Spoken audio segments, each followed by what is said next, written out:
po mga kutsero. Ito na naman po ang inyong lingkod na si Jigs na magbibigay sa inyo ng giya ngayong araw ng linggo, Hunyo 9. Ang start time po natin medyo maaga po, alas 2 ng hapon. Meron po tayong 7 magagandang karera. Uulitin ko, itong aking giya ay pawang pure review and analysis ko lamang at walang halong information.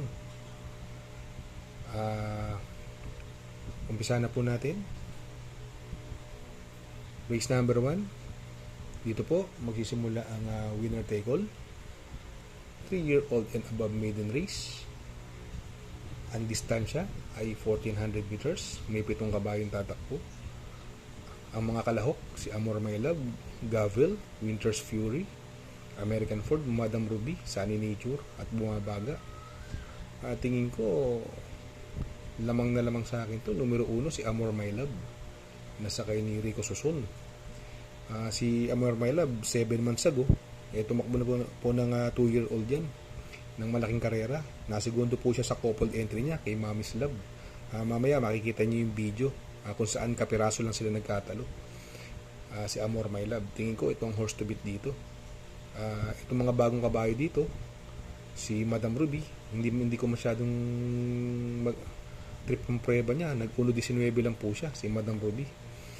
Dito sa karerang ito, tingin ko magandang forecast dito si American Ford. Kaya dito sa race number 1, sosolohin ko na po yan. Numero 1 si Amor My Love.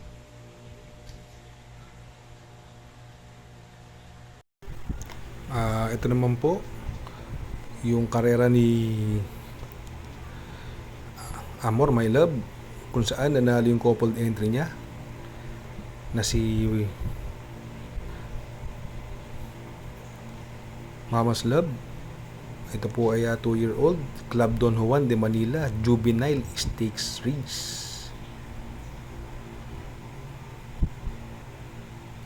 1400 meters ang karera. Yan, bandera po si Mommy's Love.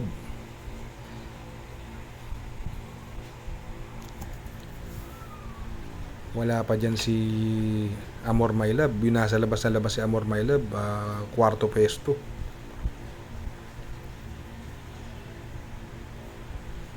Yan, papasok na po ng 4th turn. Bandera pa rin. Si Mama's Love, sakay siya nang nasirang si Jackie F.A. Tuason. Yan po yung stakes race na pinanalunan ni F.A. Tuason. Papasok ng rekta. Bandera pa rin si Mommy's Love. Medyo lumayo na yung distansya niya. Pero ang lakas nating ng coupled entry niya, si Amor My Love. Ayan o, pag-gewang-gewang pa si Amor My Love. Ayan, segundo po siya dumating.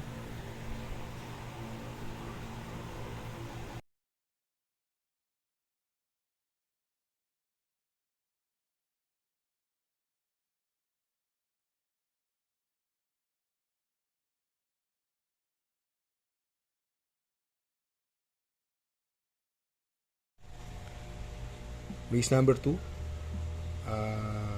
Dito po magsisimula ang Pick 6 Pilracom rating based handicap system race, class 5, 9 placers. Distance is 1400 meters. May 6 na kalahok. Andyan si Winsome Maxine, Empire Ruler, Baywatch, Sky Magic, Faiza, Princess Belle. Itong si Princess Belle, malalakas ang nilalabanan. Last run ito, na-tercero po siya kay Advance Party. Tinalo po niya sa datingan si Shine. Kaya tingin ko itong horse to beat dito na binigay na kay Apoy Asuncion. Ang pwedeng makalaban niya rito, yung solo ere, yung numero 1 si Winsome Maxine na sakay ni JT Pabilik. Ang magandang dehado rito yung numero 5 si Paisa. Last year tinalo po niya si Golden 8 ni Paisa. Gamay na gamay po yan ni JR Sargent de Ocampo. Kaya dito sa race number 2, ang tip ko po rito, doon ako sa numero 6 Princess Belle, panigundo numero 1 Winsome Maxine, at isasama kong pandiyado numero 5 Paisa. Race number 3, Dito po, magsisimula ang Pick 5. Pilracom Rating Based Handicap System Race. Class 5, 11 to 15 split.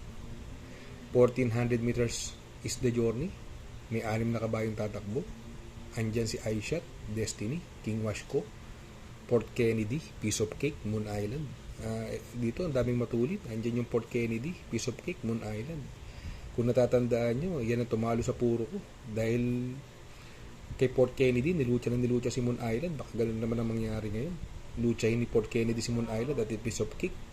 Pwedeng mapabor sa 1 at 2 kay iShot, Destiny at King Washco. Pero ako, ang pili ko po rito, doon ako sa numero 2.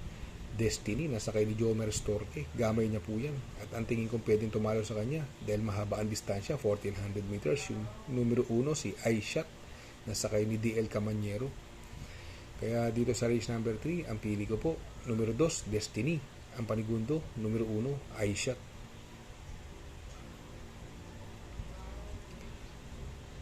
Race number 4, dito po, magsisimula ang Pick 4. Pilracom Rating Based Handicap System Race. Class 5, 6 to 10 split. Distance is 1400 meters. May 6 na kalahok. Andyan po si One for the Road, Heavyweight, Magnolia Ashley, iikot lang, Golden Buzzer, Heaven and Earth. Dito, ang pwedeng, ito, tingin ko pwede na solohin to, Heavyweight, ang baba na sa laban. Alam naman natin ang tinalo na ito, si Bantay Sarado. Kaya tingin ko, hindi na niya pauunahin niyang iikot lang. Ang mga pwedeng rumimate, yan, magandang forecast, yung numero 5, si Golden Buzzer, nasakay ni Claro Espare. Kaya dito sa race number 4, para sa akin, sosolohin ko na po, yung numero 2, si Heavyweight. Race number 5, Pilracom Rating Based Handicap System Race.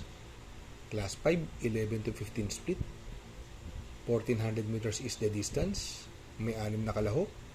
Andyan si Mr. Brown, Advocacy, Heroes of Caloocan, Monrobian Bell, Thriller, Helgay. Dito tingin ko, ito Mr. Brown, ang baba na sa laban. Nasigundo last run to. Silip to Sakay ni Michael Desio, si Mr. Brown. Nasigundo po yan. Sa malakas na laban, tingin ko, kaya niyo itong grupo na to. Ang tingin kong pwedeng makalaban niya rito, yung Thriller. Itong si Thriller, binan-on-one ng karera si Piece of Cake. Ang galing ng panalo niyan. Sakay ni pa rin ni Claro Esparo. Pare, gamay na gamay niya po yan. Tingin ko, yan ang mauuna dyan. At yung Heroes of Caloocan, pero tingin ko, kaya ni Thriller yan. Si Heroes of Caloocan sa Erehan. Kaya dito sa race number 5, ang pili ko po dyan, doon ako sa numero 1, Mr. Brown. At ang panigundo ko, yung numero 5, Thriller.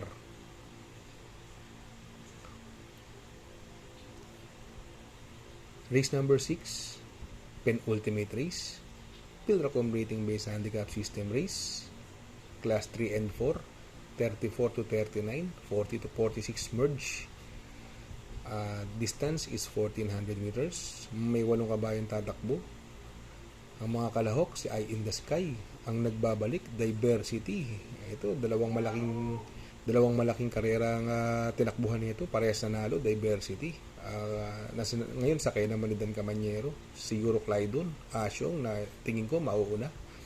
Uticus, winner pa rin na galing sa panalo, kung saan na-upset niya yung kanyang ka-entry na si King Tiger, Sister Moon at Early Voting. Para sa akin, ito ang horse to beat, Diversity. Napupunto to, kaya para sa akin, sosolohin ko pa rin yan, yung numero 2, Diversity. Solo ko na po yan. Numero 2 sa Diversity. Last and final race, race number 7. Pilracom Rating Based Handicap System Race. Class 4, 22 to 27 split. Distance is 1400 meters. May 9 na kabayang tatakbo, but 8 in numbers. May coupled entries po tayo. Yung numero 1, Gold Digger, coupled with Noble Touch. Andiyan si Breakthrough, Bad Boy MJ, Marengo, Cluster, Success of Times, King James, Tool of Choice. Dito sa kaya to, tingin ko wala nang pauunahin to. Numero 6, Cluster, binigay na kay O'Neal Cortez. Last run nito, dumating lang po ng tersero to, kung saan nanalo si Israel. Tingin ko ngayon walang mauuna rito. Si Tool of Choice, tingin ko kaya niya air niyan. tingin ko ito ang horse to beat niya, Cluster. Ang mga pwedeng makalaban niya dyan, yung Bad Boy MJ at si King James, pero tingin ko basta labas tong Cluster, mahirapan silang talunin to.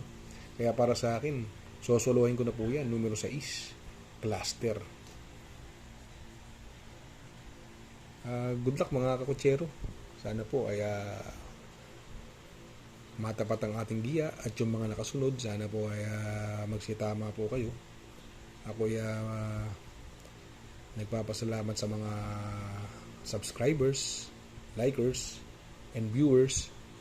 At muli, makikisuyo lamang na please like, share, subscribe, and hit the notification bell para updated po kayo sa aking mga giya. Good luck po and happy racing.